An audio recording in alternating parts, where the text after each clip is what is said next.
Hello views அனைவருக்கும் வணக்கம். இது வந்து புதினா ஜூஸு. புதினா ஜூஸ் வந்து நம்ம எப்படி இயற்கையான முறையில் செய்து வீட்டில் வச்சுருந்து நம்ம குடிக்கிறோங்கிறது தான் இப்போ நம்ம பார்க்க போகிற வீடியோ. 10 ரூபாய்க்குள்ள புதினா வாங்கி இப்படி ஒத்த இலையாக ஆஞ்சிக்கணும். ரொம்ப குட்டியாக அந்த தண்டு வருதுன்னா அந்த தண்டோடையே அதை இலையை ஆஞ்சிக்கணும். ரொம்ப முத்தலான அந்த காம்பு வந்துச்சுன்னா எடுத்துடணும். இலை மட்டும்தான் ஆஞ்சிக்கணும்.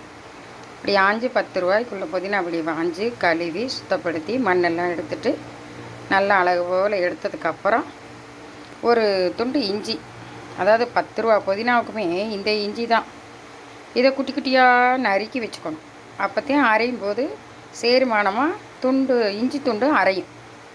அவங்களுக்கு காட்டுறதுக்காக தான் இப்படி வச்சுருக்கேன். அப்புறம் 2 எலும்புச்சம்பழம் ஊற்றணும். பெருசாக இருந்தால் 1 ஊற்றினா போதும். குட்டி குட்டியாக இருந்தால் 2 எலுமிச்சம்பழம் ஊற்றணும். இந்த எலுமிச்சம்பழத்தில் மஞ்சளாக இருக்கிறது வந்து பாருங்களேன், வாடி போயிடுச்சு, ப்ரௌன் கலராக இருக்குது. ஆனாலும் உள்ளுக்குள்ளார சதை இருக்குது. இந்த சதை தண்ணி வடி தான் சதை இருக்குது. இந்த வெயிலுக்கு பழுத்து போச்சு. அது நான் குட்டி குட்டியாக இருக்கிறனால 2 எலுமிச்சம்பழம் எடுத்திருக்கேன். இப்போ 2 எலுமிச்சம்பழம் சின்னதாக இருக்கிறனால 2 எலுமிச்சம்பழம், இந்த துண்டு இஞ்சி, இது 10 ரூபாய்க்குள்ள புதினா. இப்போ இது வந்து பார்த்திங்கன்னா நாட்டு சக்கரை எதுக்காக அப்படின்னு சொன்னால், நம்ம கிறுகிறுப்பு மயக்கம் வரையில் எலுமிச்சம்பழம் தன்மை கொடுக்கும். ஜீரணமாகிறதுக்கு இஞ்சி நம்மளுக்கு தன்மை கொடுக்கும். ஒரு வைட்டமின் சத்து கிடைக்கையில் நமக்கு புதினா தன்மை கொடுக்கும். இதையெல்லாம் சேருமானமாக எடுத்து நம்ம குடிக்கையில் ஒரு இனிப்பு தன்மைக்கு நாட்டு சக்கரை நம்ம சேர்க்குறோம். நாட்டு சக்கரை வந்து நம்ம வெல்லம் வந்து இந்த கரும்பில் தான் தயாராகுது. அந்த கரும்பு உடம்புக்கு நல்லது தானே. அதுபோல் நாட்டு சக்கரையும் உடம்புக்கு நல்லது. அது அதாவது வந்து 3 ஸ்பூன் சேர்த்துருக்கேன். காப்பி குடிக்கிற ஸ்பூனில் 3 ஸ்பூன் தான் சேர்த்துருக்கேன். இது நாட்டு சக்கரை 3 ஸ்பூன்.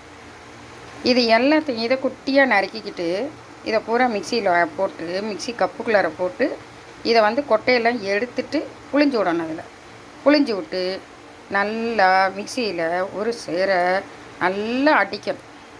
கொஞ்சமாக தண்ணி ஊற்றி, ஏன்னா இது தண்ணி வந்துடும், இதுவும் தண்ணி விட்டுரும், எலுமிச்சம்பழமும் தண்ணி விட்டுரும், நாட்டு சக்கரையும் தண்ணி விட்டுரும். அதனால் கொஞ்சமாக தண்ணி விட்டு நல்லா அரைச்சிடணும். வலுவலுன்னு அரைச்சிப்புட்டு அதை ஒரு பெரிய சட்டியில் ஊற்றிக்கிட்டு அந்த பாத்திரத்தில் 5 டம்ளர் தண்ணி ஊற்றணும். இந்த 2 எலுமிச்சம்பழம் செய்கிறது, இந்த நாட்டு சக்கரை செய்கிறது, இந்த நம்மளுக்கு வந்து இஞ்சி துண்டு சேருது. இது இஞ்சி துண்டு ஜீரணமாகும், காரம். எலுமிச்சம்பழம் புளிப்பு, ஆனால் கிறுகிறுப்பு தன்மையெல்லாம் நீங்கிடும். நாட்டு சக்கரை உடம்புக்கு நல்லது, ஸ்வீட்னஸ் கொடுக்கும். இந்த புதினா வந்து இயற்கையான ஒரு நமக்கு ஒரு இலை, இயற்கையாக கிடைக்கிற ஒரு இலை. ஆனால் இது வந்து வைட்டமின் சத்து இருக்குது. இந்த 4 பொருள் சேரையில் 5 டம்ளர் தண்ணி ஊற்றணும். 10 ரூபா புதினாவுக்கு 5 டம்ளர் தண்ணி ஊற்றி அதை நல்லா கலந்து அதுக்கப்புறம் அதை வந்து வடிகட்டணும். வடிகட்டி புளிஞ்சி எடுத்துட்டு அதை வந்து வடிகட்டின அந்த தண்ணியை, வடிகட்டின அந்த ஜூஸை கொண்டு போய் நீங்கள் ஃப்ரிட்ஜில் வச்சுட்டு ஐஸில் வச்சு மத்தியானம் சாப்பாடு சாப்பிட்டதுக்கப்புறமா ஒரு 1/4 டம்ளர் இல்லைன்னா ஒரு 1/2 டம்ளர் சின்ன குட்டி டம்ளருக்கு டெய்லி இதை குடிச்சிட்டு வந்தீங்கன்னா உங்களுக்கு முடியும் கொட்டாது, உடம்புக்கும் ஆரோக்கியம், கிறுகிறுப்பு வராது, ஜீரண சக்தியே நமக்கு கிடைக்கும். இது இயற்கையான முறையில் செய்கிற ஒரு ஜூஸ். நம்ம வீட்டிலையே நம்ம செஞ்சுக்கலாம். இந்த பாட்டில் ஜூஸ் எல்லாம் வாங்கி குடிச்சிக்கிட்டு இருக்காமல் இந்த மாதிரி இயற்கையாக நம்ம வீட்டிலையே நம்மளே கைப்பட செஞ்சு நம்ம இது பயன்படுத்தி நம்ம குடிச்சிட்டு வந்தால் நமக்கு உடம்பு ஆரோக்கியத்தை கொடுக்கும். இது வந்து ஒரு வாரத்துக்கு இந்த இனிப்பு கலந்த மாதிரி செஞ்சு வச்சுக்கலாம். இன்னொரு வாரத்துக்கு வெள்ளரிக்காய் போட்டு ஜூஸ் பண்ணலாம், உப்பு கலந்து. அதை நான் அடுத்த வீடியோவில் போடுறேன். Thank you friends. அனைவரும் இதை செஞ்சு நல்ல சந்தோஷமாக இருங்க. இயற்கையான ஒரு மருத்துவம் குணம் உள்ள ஜூஸ் வீட்டிலையே செஞ்சு அசத்துங்க எல்லாரும்.